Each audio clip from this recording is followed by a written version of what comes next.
Hey guys, thanks for jumping on and joining me today.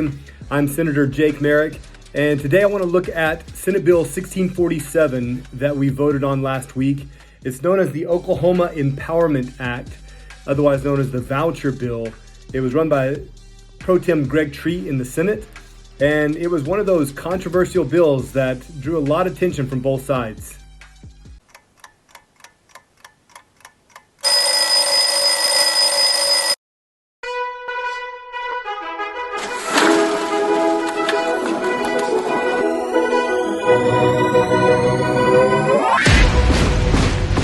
This is the Jake for the State podcast, and this is the call for every red-blooded, God-fearing, liberty-loving patriot to prepare yourself, take your position, stand your ground, and advance the cause of freedom.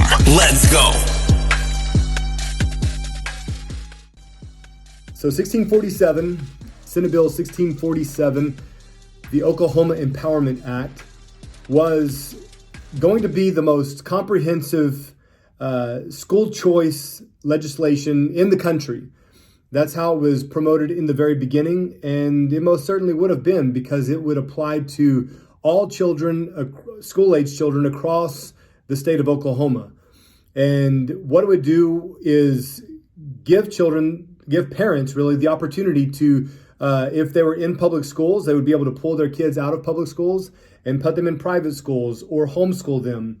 If you were already in private school or homeschooling, you could still have access to these funds.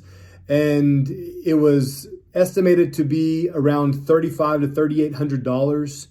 And this would go into an account that you could access.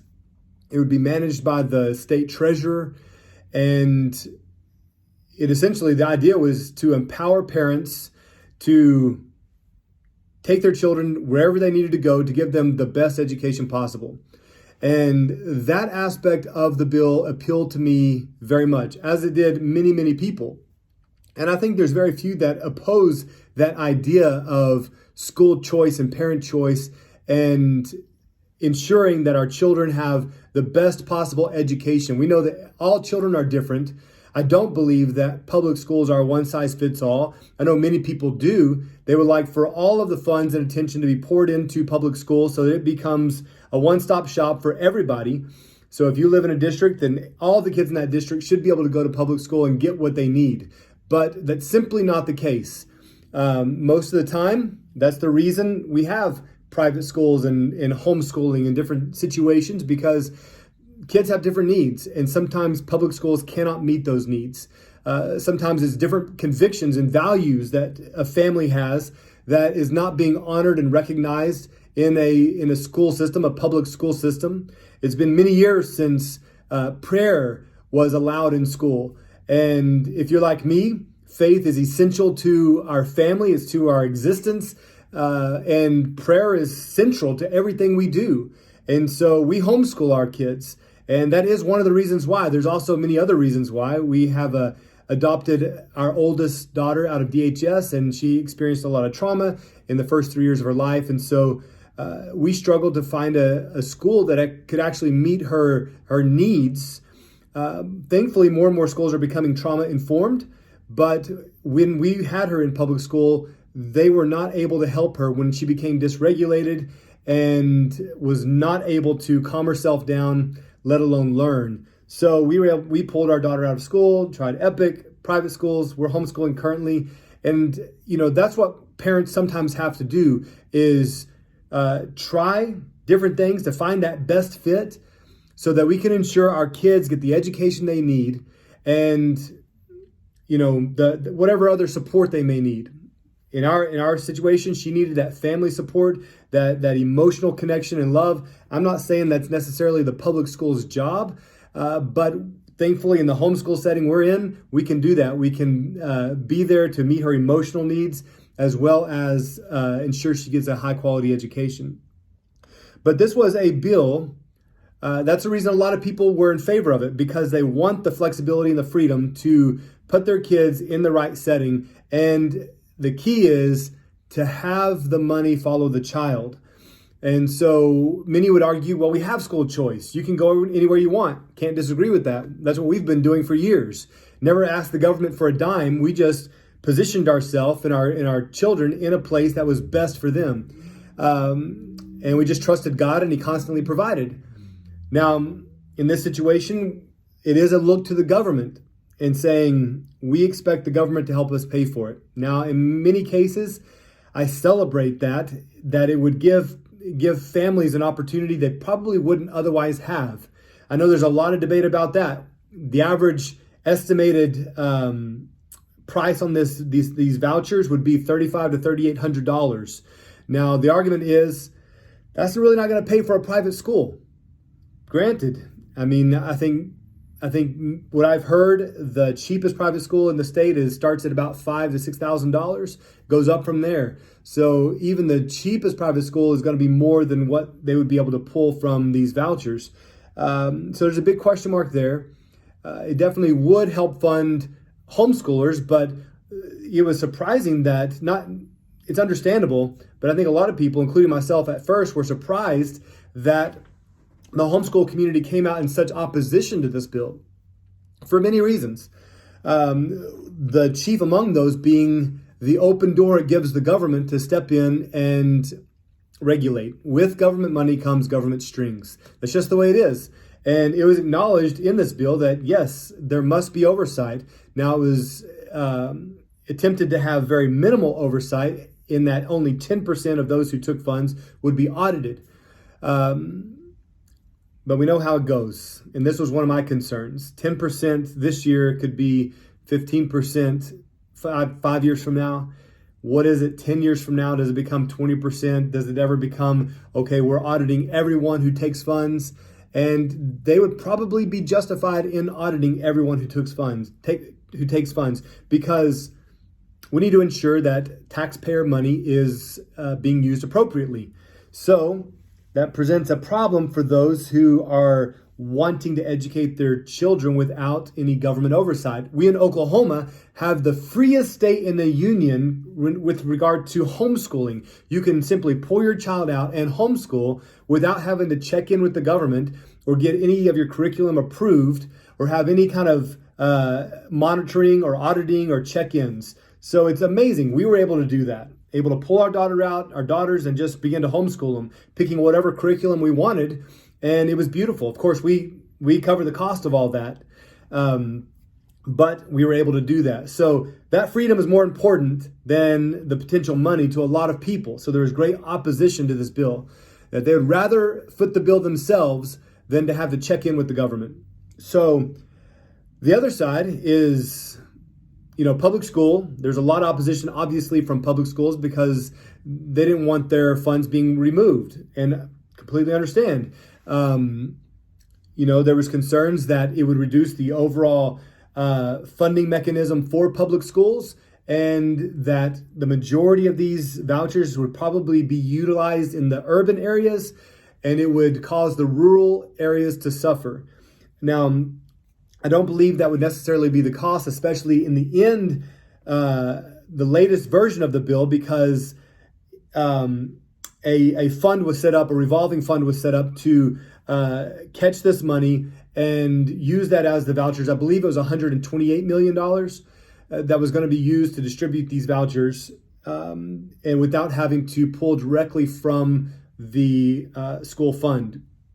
So, of course, this would have to be appropriated money for this revolving fund and then be distributed to those who put in an application for these vouchers. So there was concerns on both sides, from the public school side, from the homeschool side. I didn't hear a lot from the private school side. In fact, the ones I did speak with, they were in favor of it. And honestly, this was an area where it kept pushing me to not oppose it, because people have a choice.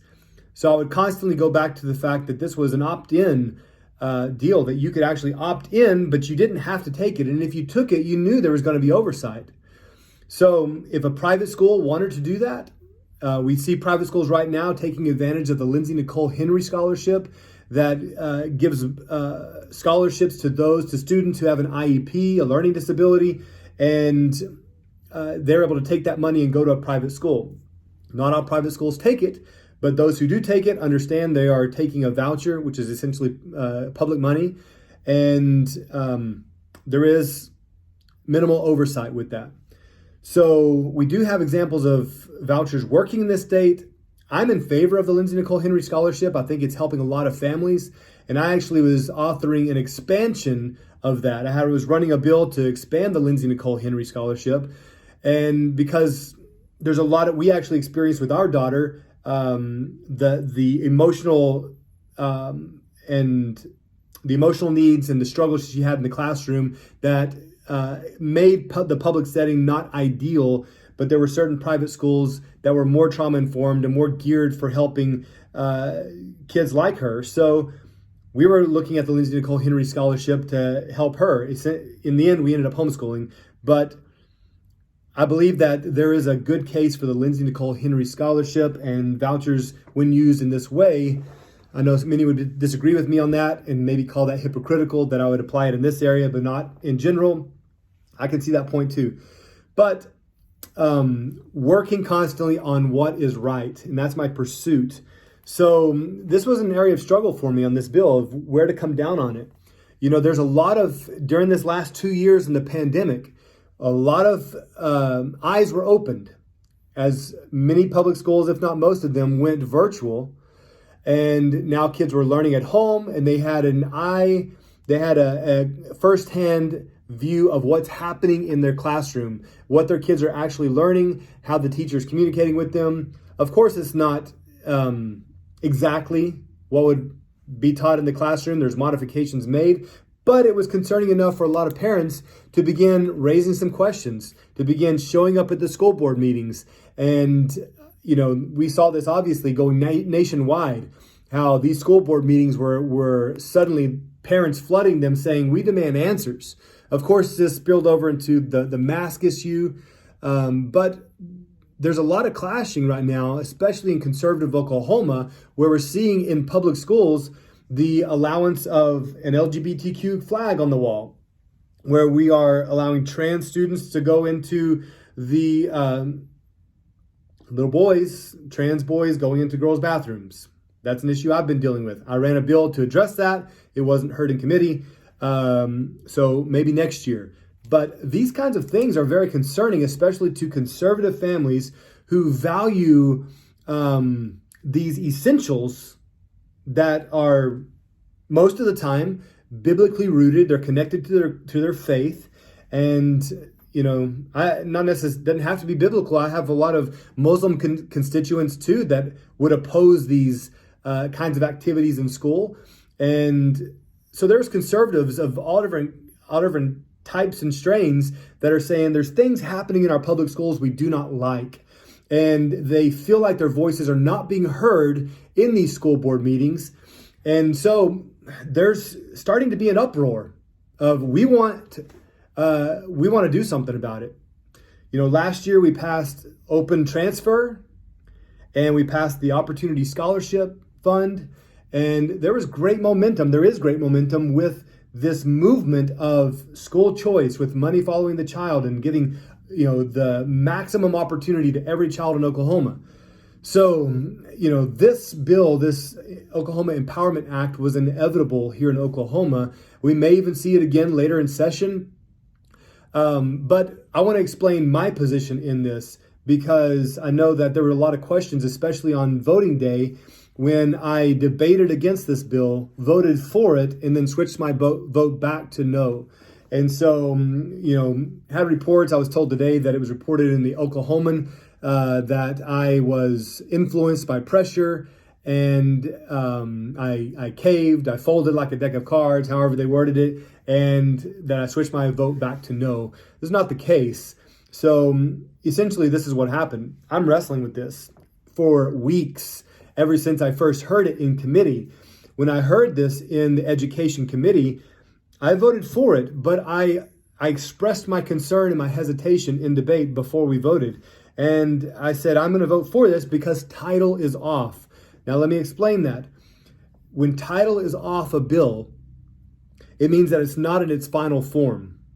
That the author, the one who's carrying this bill, is saying, hey, there's enough concern and question about this that I'm willing to take title off. And that means that it's open for debate. We can continue to work on this and mold it and hopefully come and get it to a form that more people can agree to. So title was off in committee. I voted for it, but I expressed my hesitation. One of my biggest worries was the homeschool community. So after it passed committee, Pro Tem Treat, it actually passed it was dual assigned, so it was also assigned to appropriations to the Education Committee, but also appropriations. And so Pro Tem Treat, after it got through both committees, went to work and he made some critical changes to the bill. One was carving out the homeschool community, which gave me a lot of relief. And I actually said that if that was carved out, I could probably vote for it. One of the reasons is because I can understand the parents' concerns about some of these things we're seeing in public schools. And I think that the best way to get public schools' attention is to pull on the purse strings. That's how it works across the board in government. Public schools are government schools. They're funded by the government, by taxpayer money.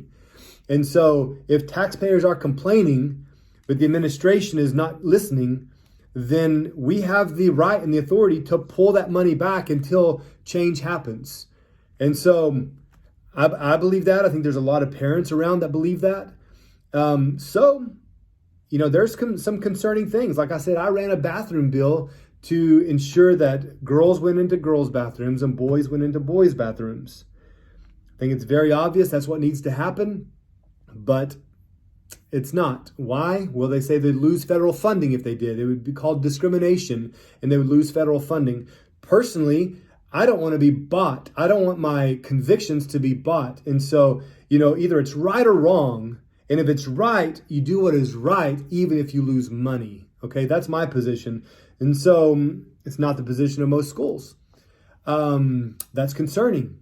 And so because of that, part of me says, you know what? Let's do this voucher thing. Go ahead and, parents, if your daughter is holding it all day and is afraid to go to the bathroom because there's boys in the bathroom, then pull your daughter out and go find a better fit. And hey, guess what? You get to take some money with you. Part of me just wants to go there. But enough of me has hesitation that I can't fully go there. So we passed it out of committee. Changes were made. That revolving fund was set in place. The homeschoolers were carved out. Some critical changes were made to the bill, enough to give me more, to allow me to consider it a little bit longer. And I promise, I talked to a lot of people on both sides. In the end, how I make the decision is I listen to as many people as possible. And then I have to get quiet. You have a lot of voices in your ear. Lobbyists, parents, teachers, superintendents, PAC groups, on and on and on, that are in your ear, giving you really solid arguments on both sides. So I want to listen to as many people as possible. And then I've got to go get quiet and I've got to find out where I land on it. Based on all the information given, people I know and respect and trust on both sides. I reached out to several conservatives that I respect immensely, and I was surprised to see how they would come down strong on both sides. Some for it, some against it. So it took me a lot. I was struggling with it. It took me a lot of praying and thinking and getting quiet. Even during when the vote was happening, I had people blowing up my phone, telling me which way to vote. But I promise you, I put my phone on silent and turned it upside down. You can't in that moment just be chasing things. I had to get quiet and really understand where is it I come down on this, and I'm going to vote my conviction. So the word that came to me, I remembered a story that an old man gave me when I was running for Congress a couple of years ago. I was running for Congress and he sat me down and asked me some critical questions and tested me And he gave me all kinds of material and DVDs to help me out, and it was a big help. And he told me the story of Davy Crockett. And when Davy Crockett was serving as a congressman, so many people know Davy Crockett from the Alamo. I was raised most of my life in Texas, and so when I think Davy Crockett, I think coonskin hat and the Alamo, fighting alongside Jim Bowie and William Travis. So that's what I think about. Many people don't think about or remember the fact that he actually served in Congress from 1827 to 1835. And it was actually during the presidency of Andrew Jackson, his old commander. So he had a stellar career, and he was highly respected and even sometimes highly feared. But he tells a story of when he was in Congress, and he was known for, he was just a stalwart devotion to the Constitution. But he actually took an unpopular position regarding a benevolent distribution to a widow who had lost her husband. He was a military officer, and she was now a widow. And so the Congress sought to appropriate money to give her to help her out. Well, he actually stood up and debated against it. And when it looked like it was going to be a shoo-in, a guaranteed pass, he spoke at the last minute and debated against it, and it actually failed. People came to him afterward and asked him, how could you do this? Why would you vote against helping out a poor widow? And he said, well, let me tell you, this conviction came a few years ago. He said, when I was standing on the Capitol steps with a few others, and we looked over and we saw this glow over Georgetown, a nearby town.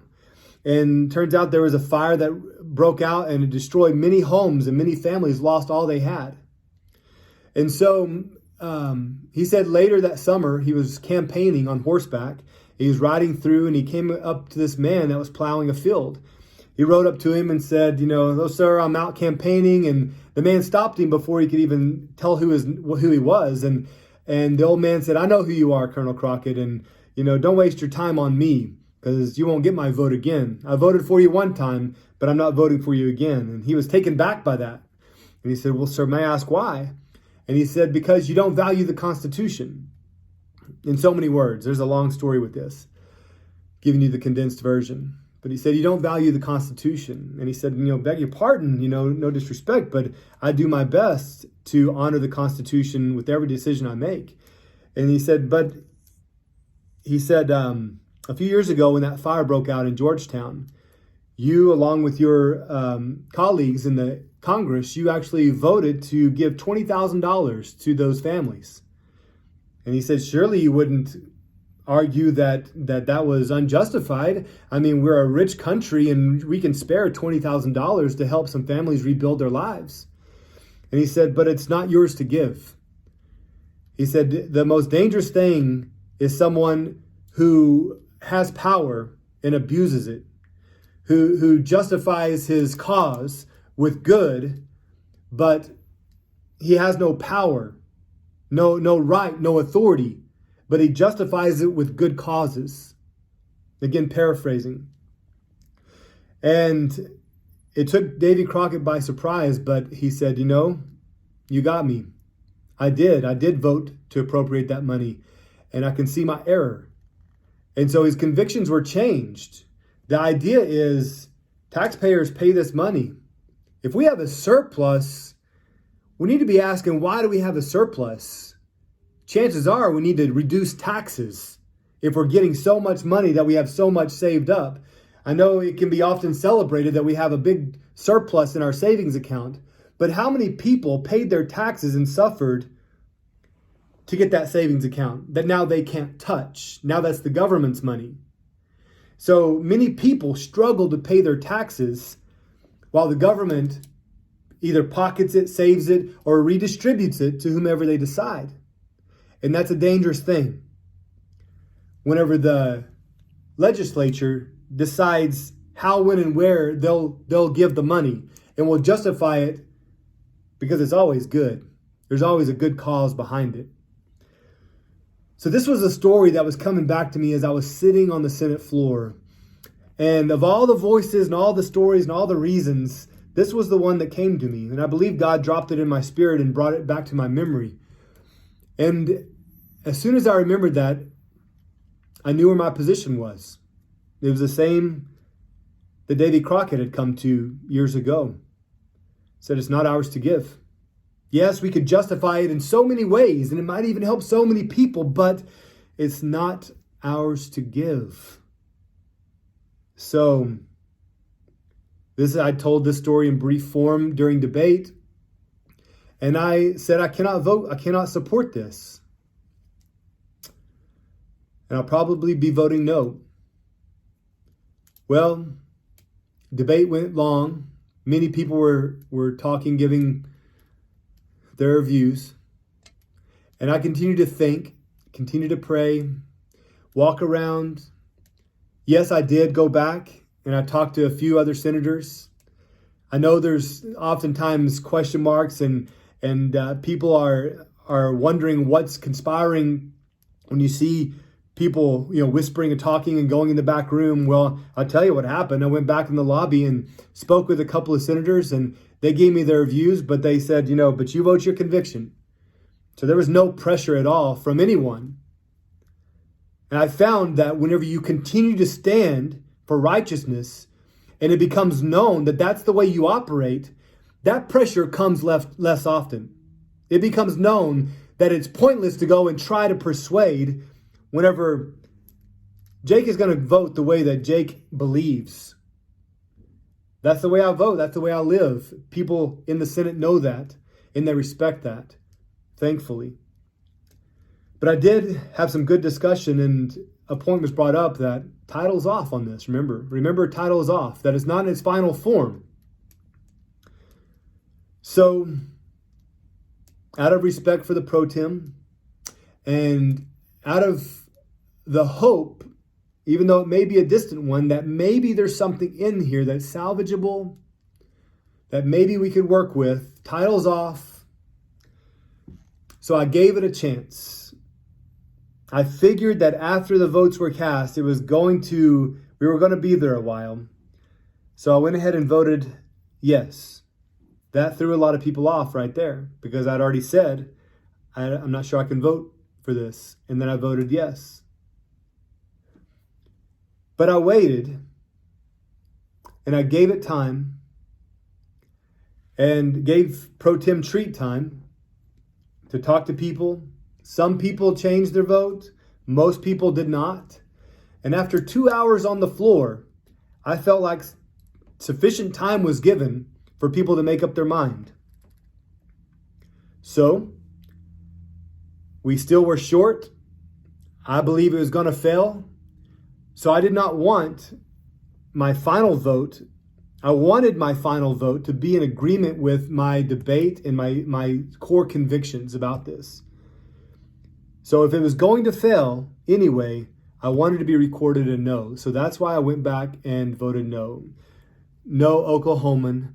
I wasn't pressured by treat, and I wasn't flip-flopping because I didn't know where I stood. I knew exactly where I stood and what I was doing. Whether you agree with that or not, that's a different story, but that's what happened.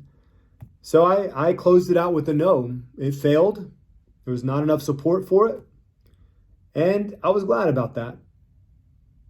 Not glad that people may be stuck in public schools, and not glad that families weren't helped, but I was glad because I believe that was the principal thing to do. So, I still believe that. I believe the best course of action right now is to look at a tax credit. Instead of giving our money to the government and then asking for it back with strings attached, why don't we just not give it to the government? I think there should be a provision, a tax credit in law that says if you're not using the service of a public school, you shouldn't have to pay for it. So those who are sending their kids to private school, to homeschool, shouldn't have to pay your taxes to go fund public schools. Seems fair enough to me. I think that's the first best place to start, is with a good tax credit that would it would help those that are homeschooling and those going to private school. Some may not get very much back, but at least you're not having to pay for a service you're not using. And that's the whole idea behind it. So that's where I'm working right now, is what can we do to get that through? I'm looking for vehicles that we could use even this session to possibly get something through.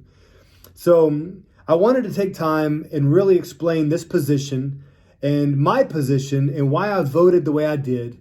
I hope that helps. I hope that brings clarity. I hope you enjoyed the story of Davy Crockett. I would encourage you to go look it up and read it. It's a great story. Look up Davy Crockett, Not Yours to Give, and you'll see the whole story.